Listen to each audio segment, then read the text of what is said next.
ప్రియ దేవుని బిడ్డలారా, బైబిల్ చదవటం వినటం వల్ల మనలో విశ్వాసం పెరుగుతుంది. మన మార్గానికి త్రోవ చూపుతుంది. సమస్త జనులను శిష్యులనుగా చేయడి మత్తయి 28:19 వచనంలో దేవుని వాక్యం తెలియచేస్తోంది. తెలుగు బైబిల్స్ను ఆర్ఆర్కే మూర్తి గారు రీసెర్చ్ చేసి విశ్లేషణ చేసిన బైబిల్లోని ప్రతి అధ్యాయాలను వచనాలను వరుస క్రమంలో అనగా ఆదికాండం నుండి ప్రకటనా గ్రంథం వరకు ఇవ్వబడుతుంది. ప్రతి ఒక్కరూ ఆధ్యాత్మికంగా విశ్వాసంలో బలపడి మీ జీవితంలో ఎదుర్కొంటున్న సమస్యల నుండి విడుదల పొందండి. ప్రతి ఒక్కరూ మీ దీవెన టీవీని సబ్స్క్రైబ్ చేసి ఈ వాక్యాన్ని లైక్ చేసి మీ మిత్రులకు బంధువులకు షేర్ చేయండి. దేవుని సువార్తను ప్రకటింపబడుటలో మీరు పాలిభాగస్తులు కండి. ప్రియ సోదరీ సోదరులారా, ద్వితీయోపదేశకాండం 32వ అధ్యాయంలోని మోషే పాట మీరు వినబోతున్నారు. ఈ పాటలో దేవుని వ్యక్తిత్వము, దేవుని లక్షణాలు, ఆయన ప్రజల పరిస్థితి వర్ణించబడినాయి. 4వ వచనంలో ఆయన ఆశ్రయదుర్గం, అలాగే 18, 30, 31 వచనాల్లో దేవుడు ఆశ్రయదుర్గం. ఈ కీర్తనలో ఇశ్రాయేలు చరిత్ర సంగ్రహంగా చెప్పబడింది. ఇది జాతీయ గీతం. ఈ కీర్తనను ఇశ్రాయేలీయులందరూ విధిగా నేర్చుకుంటారు, పాడతారు. ఆకాశమండలమా చెవియొగ్గి విను, నేను మాట్లాడతాను. భూమండలమా నా నోటి మాట విను. నా ఉపదేశము వానవలె కురుస్తుంది. నా వాక్యం మంచువలే, లేత గడ్డి మీద పడే చినుకుల వలె, పచ్చిక మీద కురిసే వర్షం వలె ఉంటుంది. నేను యెహోవా నామమును ప్రకటిస్తాను. మన దేవుని మహాత్మ్యాన్ని కొనియాడండి. ఆయన ఆశ్రయదుర్గం, ఆయన కార్యము సంపూర్ణం, ఆయన చర్యలన్నీ న్యాయమైనవి. ఆయన నిర్దోషి, నమ్ముకొనదగిన దేవుడు. ఆయన నీతిపరుడు, యథార్థవంతుడు. వారు తమను తాము చెరుపుకున్నారు. వారు ఆయన పుత్రులు కారు, కళంకితులు. వారిది మూర్ఖత గల వక్రవంశం. బుద్ధిలేని అవివేక జనమా, ఈ విధంగా యెహోవాకు ప్రతీకారం చేస్తారా? ఆయన నిన్ను సృష్టించిన తండ్రి కాడా? ఆయనే నిన్ను పుట్టించి స్థాపించాడు. పూర్వదినాలను జ్ఞాపకం చేసుకో, తరతరాల సంవత్సరాలను తలంచుకో. నీ తండ్రిని అడుగు, అతడు నీకు తెలుపుతాడు. నీ పెద్దలనడుగు, వారు చెప్తారు. మహోన్నతుడు జనములకు వారి స్వాస్థ్యములను విభాగించినప్పుడు, నరజాతులను ప్రత్యేకించినప్పుడు, ఇశ్రాయేలీయుల లెక్కను బట్టి ప్రజలకు సరిహద్దులను నియమించాడు. యెహోవా వంతు ఆయన జనమే, ఆయన స్వాస్థ్య భాగం యాకోబే. అరణ్య ప్రదేశములోనూ భీకర ధ్వని గల పాడైన ఎడారిలోనూ వానిని కనుగొని ఆవరించి పరామర్శించి తన కనుపాపను వలె వారిని కాపాడతాడు. ఈ కీర్తనలో మోషే ఆకాశాన్ని, భూమిని సంబోధిస్తున్నాడు. భూమ్యాకాశాలు సాక్షులు. యెషయా ప్రవక్త కూడా ఇలాగే తన ప్రవచనాలు ప్రారంభించాడు. ఉజ్జియా, యోతాము, ఆహాజు, హిజ్కియా అనే యూదా రాజుల దినములలో యూదాను గూర్చి, యెరూషలేమును గురించి ఆమోజు కుమారుడైన యెషయాకు కలిగిన దర్శనం. యెహోవా మాట్లాడుతున్నాడు. ఆకాశమా ఆలకించు, భూమి చెవియొగ్గి విను. నేను పిల్లలను పెంచి గొప్పవారినిగా చేశాను. వారు నా మీద తిరగబడి ఉన్నారు. ఈ సందర్భంలో కూడా ఇశ్రాయేలు ప్రజలను వాగ్దత్త భూమిలోకి ప్రవేశపెడుతూ దేవుడు ఆకాశమును, భూమిని సాక్షులుగా నియమిస్తున్నాడు. అలాగే 700 సంవత్సరాల తరువాత వారిని వాగ్దత్త భూమి నుండి పరాయి దేశాలకు చెదరగొడుతూ మళ్లీ భూమిని, ఆకాశాన్ని సాక్షులుగా ఉండమంటున్నాడు. అదే యెషయా ప్రవచనం. దేవుడు ఇది ఎక్కడో మారుమూలన చేసిన పని కాదు, ఏదో మార్మికంగా చెప్పిన మాట కాదు. వారు అవిధేయులైనందుకు వారిని శిక్షిస్తూ తీసుకొన్న చర్య. దేవుని వాక్యం ఎల్లప్పుడూ తేటగా, స్పష్టంగా, ఖండితంగా మాట్లాడుతుంది. కీర్తనలు 72, 6వ వచనం. గడ్డి కోసిన బీటి మీద కురిసే వానలాగా, భూమిని తడిపే మంచి వర్షంలాగా అతడు విజయం చేస్తాడు. దేవుని వాక్యము గడ్డి కోసిన బీడు మీద కురిసే వర్షమై మన జీవితాలను తడుపుతూ ఉండడం మనకు అనుభవాన్ని బట్టి తెలుసు. ఎండకు ఎండి బీటలు వారిపోయిన భూమి మీద వర్షం కురిస్తే ఎలా ఉంటుందో ఊహించగలరా? భూమి వర్షాన్ని ఆనందంగా స్వీకరిస్తుంది. వర్షజలం భూమికి కొత్తదనాన్నిస్తుంది. దేవుని వాక్యమనే వర్షం మన మీద అలాగే కురవాలి. యెహోవా నామము అంతటా ప్రకటించబడాలి. ఆయన నామము పరిశుద్ధపరచబడాలి. యేసు ప్రభువు నేర్పిన మాదిరి ప్రార్థనలో ఆయన తన తీవ్రమైన వాంఛను వెలిబుచ్చుతూ, తండ్రి, నీ నామము పరిశుద్ధపరచబడునుగాక అన్నాడు. అనగా అదే ఉత్కంఠ మనలో కూడా కలగాలి. యేసు ఆశలే మన ఆశలు, యేసు కోరికే మన కోరిక. ఈ కీర్తన ఆశ్రయదుర్గమైన దేవుణ్ణి గురించినది. 7 సార్లు దేవుడే ఆశ్రయదుర్గమని ఈ కీర్తనలో చెప్పబడింది. ఆశ్రయదుర్గమనగా ఆయనే ఆశ్రయశిల, బండ, కొండ. 1 పేతురు 2:6 చెప్పబడినట్లు, ఇదిగో నేను ముఖ్యమును ఏర్పరచబడినది అమూల్యమైనది అయిన మూలరాతిని సీయోనులో స్థాపిస్తున్నాను. ఆయన యందు విశ్వాసముంచేవాడు ఏమాత్రమును సిగ్గుపడడు. అనగా యేసుక్రీస్తే ముఖ్యమైన మూలరాయి. ఈ మూలరాయి మనకు ఆశ్రయదుర్గం. ఈ కీర్తన ఆశ్రయదుర్గమైన మన దేవుణ్ణి మహిమపరుస్తున్నది.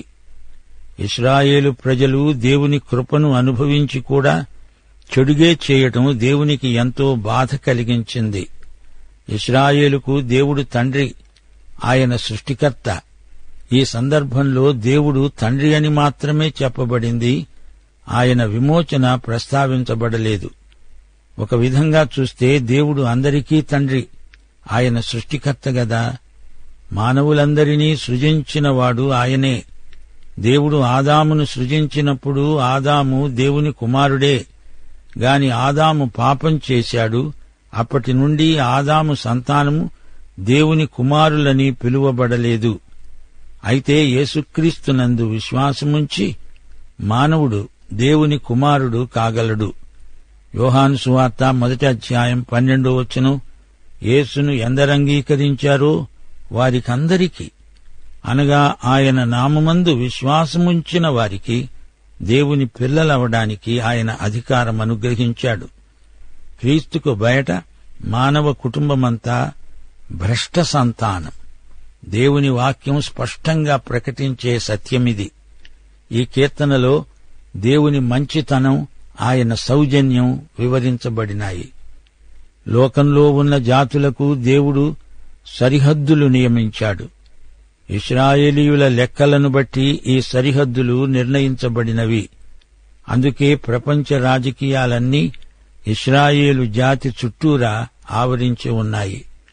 అక్కడ ఏది జరిగినా దాని ప్రభావం లోకమంతటి మీద పడుతుంది. 40 సంవత్సరాలు ఇశ్రాయేలు ప్రజలు అరణ్యంలో సుదీర్ఘ ప్రయాణాలు చేశారు. అది ఎడారి యాత్ర, అది అరణ్య ప్రదేశం, భీకర ధ్వనులు వినబడే స్థలం. దేవుడు వారిని కాపాడాడు. ఎందుకనగా ఇశ్రాయేలు నా కంటి పాప అంటున్నాడు దేవుడు. ఇప్పుడు ద్వితీయోపదేశకాండం 32:11 నుండి, పక్షిరాజు తన గూడు రేపి తన పిల్లలపైన అల్లాడుతూ రెక్కలు చాపుకొని వాటిని పట్టుకొని తన రెక్కల మీద వాటిని మోసే విధంగా యెహోవా వారిని నడిపించాడు. యెహోవా మాత్రమే వారిని నడిపించాడు. అన్యుల యొక్క దేవుళ్లలో ఏ దేవుడునూ ఆయనతో కూడా ఉండలేదు. భూమి యొక్క ఉన్నత స్థలముల మీద తన వారిని ఎక్కించాడు. కొండ బండ నుండి తేనెను, చెకుముకి రాతి బండ నుండి నూనెను అతనికి జుర్రించాడు. ఆవు మజ్జిగను, గొర్రె మేకల పచ్చిపాలను, గొర్రె పిల్లల కొవ్వును, బాషాను పొట్టేళ్లను, మేకలను, గోధుమల మెరికల సారమును నీకిచ్చాడు. నీవు తాగిన మద్యము, ద్రాక్షల రసం యెషూరును కొవ్వినవాడై కాలు జాడించాడు. నీవు కొవ్వి బలిసి మందుడవయ్యావు. వాడు తనను పుట్టించిన దేవుణ్ణి విడిచాడు, తన రక్షణ శైలమును తృణీకరించాడు. వారు అన్యుల దేవతల చేత ఆయనకు రోషం పుట్టించారు, హేయకృత్యముల చేత ఆయనకు కోపం తెప్పించారు. దేవత్వము లేని దయ్యములకు, తామెరుగని దేవతలకు, కొత్తగా పుట్టిన దేవతలకు, తమ పితరులు భయపడని దేవతలకు వారు బలి అర్పించారు. నిన్ను పుట్టించిన ఆశ్రయ దుర్గమును విసర్జించావు, నిన్ను కన్న దేవుణ్ణి మరిచావు. యెహోవా అది చూచాడు, తన కుమారుల మీద కుమార్తెల మీద క్రోధము పూనాడు, వారిని అసహ్యించుకున్నాడు. అనుకున్నాడు, నేను వారికి విముఖుడనై వారి కడపటి స్థితి ఏమవుతుందో చూస్తాను. వారు మూర్ఖ చిత్తము గలవారు, విశ్వాసము లేని పిల్లలు. ఈ కీర్తనలో పక్షిరాజును గురించి చెప్పబడింది. అది గూడును రేపుతుంది, పిల్లలపైన తాను అల్లాడుతూ రెక్కలు చాపుకుంటుంది, తన రెక్కల మీద పిల్లలను మోస్తుంది. ఈ విధంగా పిల్లలను గూటిలో నుండి బయటికి నెట్టేస్తుంది. అవి సొంతగా ఎగరడానికి సహాయపడుతుంది, పడిపోకుండా కాపాడుతుంది. ఈ విధంగా తన బిడ్డలకు మంచి శిక్షణ గరుపుతుంది. దేవుడు కూడా తన బిడ్డలకు అలాగే మంచి క్రమశిక్షణ అలవరుస్తాడు. ఆయన తన బిడ్డలను ప్రేమిస్తాడు, అవసరమైనప్పుడు వారిని కఠినంగా శిక్షిస్తాడు కూడా. మనం ఆయన కోసం జీవించడానికి అవసరమైనన్ని పాఠాలు నేర్పుతాడు. 15వ వచనంలో యెషూరూను అని ఇశ్రాయేలుకు మరో పేరు పెట్టాడు దేవుడు. ఇశ్రాయేలు బాగా బలిసి కొవ్వెక్కి మదించారని చెప్తున్నాడు. ఏ జాతి అయినా అట్టి స్థితికి రాకూడదు. దేవుడంటున్నాడు, కొవ్వి కాలు జాడిస్తున్నాడు. నీకు ధనధాన్యాలు ఎక్కువైన కొద్దీ మదాంధత ప్రాప్తించింది, నీ ఆశ్రయ దుర్గాన్ని మరిచిపోయావు అంటున్నాడు. అందుకే వారికి శిక్ష విధిస్తున్నాడు. నేను మీకు విముఖుడను అవుతాను. మీ మూర్ఖము, మీ విశ్వాసహీనత నాకు అసహ్యం అంటున్నాడు. ఇప్పుడు 21వ వచనం నుండి, వారు దైవము కాని దాని వలన నాకు రోషం పుట్టించారు, తమ వ్యర్థ ప్రవర్తన వలన నాకు ఆగ్రహం పుట్టించారు. కాబట్టి జనము కాని వారి వలన వారికి రోషం పుట్టిస్తాను, అవివేక జనము వలన వారికి కోపం పుట్టిస్తాను. నా కోపాగ్ని రగులుకుంటుంది, పాతాళాగాధం వరకు అది దహిస్తుంది. అది భూమిని, దాని పంటను కాలుస్తుంది, పర్వతముల పునాదులను రగులబెడుతుంది. వారికి ఆపదలను విస్తరింపచేస్తాను, వారి మీద నా బాణాలన్నిటినీ వేస్తాను. వారు కరువు చేత క్షీణిస్తారు, మంట చేత, క్రూర హత్య చేత హరించుకపోతారు. బురదలో ప్రాకే పాముల విషాన్ని, మృగముల కోరలను వారి మీదికి రప్పిస్తాను. బయట ఖడ్గము, లోపల భయము, యువకులను, కన్యకలను, శిశువులను, నెరసిన తల వెండ్రుకలు గలవారిని నశింపచేస్తాయి. వారిని దూరంగా చెదరగొడతాను. వారి పేరు మనుష్యులలో లేకుండా చెయ్యాలని తలపోస్తాను. వారి విరోధులు నిజం గ్రహించరేమో, ఇదంతా యెహోవా చేసినది కాదు, మా బలము చేత వారిని గెలిచాము అని వారనుకుంటారేమో. విరోధి గర్వానికి భయపడి చెదరగొట్టలేదు. వారు ఆలోచన లేని జనము, వారిలో వివేచన లేదు. వారు జ్ఞానం తెచ్చుకొని దీనిని తలపోసి తమ కడవరి స్థితి యోచించుకోవడం మేలు.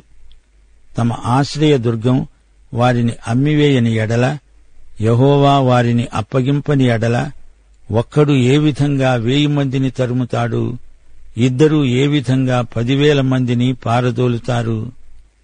దేవుడు విశ్వాసహీనులకు ప్రత్యక్షం కాడు. తన ప్రజలను గురించి దేవుడు ఎంతో శ్రద్ధను వ్యక్తం చేస్తున్నాడు. శత్రువుల బారి నుండి వారిని కాపాడుతానంటున్నాడు. శత్రువులు తన ప్రజలను నాశనం చేయకుండా దేవుడు జోక్యం కలిగించుకుంటాడు. అయితే క్రమశిక్షణ చర్యగా వారిని చెదరగొడుతున్నాడు. ఈ ప్రక్రియలో శత్రువులకు కూడా గర్వభంగమే కలుగుతుంది. ఇప్పుడు ద్వితీయోపదేశకాండం 32వ అధ్యాయం 31వ వచనం నుండి, వారి ఆశ్రయదుర్గము మన ఆశ్రయదుర్గము వంటిది కాదు. ఇందుకు మన శత్రువులే తీర్పరులు. వారి ద్రాక్షావల్లి సొదొమ ద్రాక్షావల్లి, అది గొమొర్రా పొలములలో పుట్టినది. వారి ద్రాక్ష పండ్లు పిచ్చి ద్రాక్ష పళ్ళు, వారి గెలలు చేదైనవి. వారి ద్రాక్షరసము క్రూర సర్పముల విషం, నాగుపాముల క్రూర విషం. ఇది నా వద్ద మరుగుపడి ఉండలేదా? నా నిధులలో నిద్రాణమై ఉండలేదా? వారి కాలు జారే కాలమున పగ తీర్చడం, ప్రతిఫలమివ్వటము నావే. వారి ఆపద్దినము సమీపిస్తుంది, వారి గతి త్వరగా వస్తుంది. వారికి ఆధారముండదు. నిర్బంధింపబడిన వాడును స్వతంత్రుడును ఉండరు. యెహోవా చూస్తాడు, తన సేవకులను గురించి సంతాపపడతాడు. నిజముగా తన ప్రజలకు తీర్పు తీరుస్తాడు. ఆయన వారి నైవేద్యముల కొవ్వును తిని వారి పానీయార్పణమైన ద్రాక్షరసమును తాగిన వారి దేవతలు ఏమయ్యాయి? వారు ఆశ్రయించిన దుర్గములే లేచి మీకు సహాయం చేయవస్తాయి. అవి చెబుతాయి, వారే మీకు శరణం కానీయండి. ఇదిగో నేనే దేవుడను, నేను తప్ప వేరొక దేవుడు లేడు. మృతి నొందించేవాడను బ్రతికించేవాడను నేనే, గాయపరిచేవాడను స్వస్థపరిచేవాడను నేనే. నా చేతిలో నుండి విడిపించేవాడు ఎవడూ లేడు. నేను తళతళలాడే నా ఖడ్గమును నూరి, నా చేత న్యాయమును పట్టుకొని నా శత్రువులకు ప్రతీకారం కలుగచేస్తాను. నన్ను ద్వేషించే వారికి ప్రతిఫలమిస్తాను. రక్తము చేత నా బాణములను మత్తిల్ల చేస్తాను. చంపబడిన వారి రక్తమును, చెరపట్టబడిన వారి రక్తమును, శత్రువులలో వీరుల తలలను నా ఖడ్గం భక్షిస్తుంది. నేను ఆకాశము తట్టు నా హస్తమెత్తి నా శాశ్వత జీవము తోడని ప్రమాణం చేస్తున్నాను. జనములారా, ఆయన ప్రజలతో కూడా ఆనందించండి. హతులైన తన సేవకులను బట్టి ఆయన ప్రతిదండన చేస్తాడు. తన విరోధులకు ప్రతీకారం చేస్తాడు. తన దేశము నిమిత్తమును తన ప్రజల నిమిత్తమును ప్రాయశ్చిత్తం చేస్తాడు. ఈ కీర్తన 43వ వచనంతో ముగిసింది. సోదరీ సోదరులారా, దేవునికి తన ప్రజల పట్ల ఉన్న శ్రద్ధాసక్తులను గురించి మరి ఒకసారి ధ్యానించండి. ఇశ్రాయేలుతో తమకు ఉన్న సంబంధాలను బట్టి ఇతర జాతులు కూడా ఆశీర్వదించబడతాయి. ఇప్పుడు 44వ వచనం నుండి, మోషేయు నూను కుమారుడైన యెహోషువాయు ఈ కీర్తన మాటలన్నీ ప్రజలకు వినిపించారు. మోషే ఈ మాటలన్నీ ఇశ్రాయేలీయులందరికీ చెప్పి చాలించి మరల వారితో అన్నాడు, సాక్ష్యార్థమై నేను మీతో పలికిన మాటలన్నిటినీ మీ మనస్సులలో పెట్టుకుని మీ సంతతి వారు ఈ ధర్మశాస్త్ర వాక్యములన్నిటినీ అనుసరించి నడుచుకోవాలని వారికి ఆజ్ఞాపించు. ఇది మీకు నిరర్ధకమైన మాట కాదు, ఇది మీకు జీవమే. వాగ్దత్త భూమిలో దీనిని బట్టే మీరు దీర్ఘాయుష్మంతులవుతారు. మోషే ఈ విధంగా తన అంతిమ సందేశమిచ్చాడు. అప్పుడే యెహోవా మోషేకు చిట్టచివరి మాటగా ఇలా చెప్పాడు, ఈ పర్వతము అరీబా, ఇది యెరికోకు ఎదురుగా ఉన్నది, ఇదే నెబో కొండ. మోషే, నీవు ఈ కొండపైకి ఎక్కు, కనాను దేశాన్ని ఒక్కసారి తేరి చూడు. అది ఇశ్రాయేలీయులకు స్వాస్థ్యముగా నేనిచ్చిన వాగ్దత్త భూమి. నీ సోదరుడైన అహరోను హోరు కొండ మీద మృతి నొంది తన స్వజనుల వద్దకు చేరాడు. నీవు ఎక్కబోతున్న కొండ మీద నీవు మృతి పొంది నీ స్వజనుల వద్దకు చేరతావు. ఎందుకనగా మీరు సీను అరణ్యంలో కాదేషు మెరీబా నీళ్ల వద్ద ఇశ్రాయేలీయుల మధ్య నన్ను పరిశుద్ధపరచక ఇశ్రాయేలీయుల మధ్య మీరు నా మీద తిరుగుబాటు చేశారు. కాబట్టి మోషే, ఎదురుగా ఉన్న ఆ దేశాన్ని చూస్తావు కాని ఇశ్రాయేలు వాగ్దత్త భూమిలో నీవు ప్రవేశించవు. ప్రియ శ్రోతలారా, మోషే ఎవరనుకున్నారు? అతడు ధర్మశాస్త్రానికి ప్రతినిధి, ధర్మశాస్త్రకారుడు. అయినా అతడు వాగ్దత్త భూమిలో ప్రవేశించలేకపోయాడు. ధర్మశాస్త్రీయ విధానం జటిలమైనది. ధర్మశాస్త్రం పాపాన్ని బహిర్గతం చేస్తుంది గాని పాపాన్ని తొలగించలేదు. అట్టి శక్తి ధర్మశాస్త్రానికి లేదు. ధర్మశాస్త్రం రక్షించజాలదు. ధర్మశాస్త్రం మోషేను వాగ్దత్త భూమిలోకి తీసుకువెళ్లలేకపోయింది. అలాగే ధర్మశాస్త్రం మనల్ని పరలోకంలోకి చేర్చలేదు.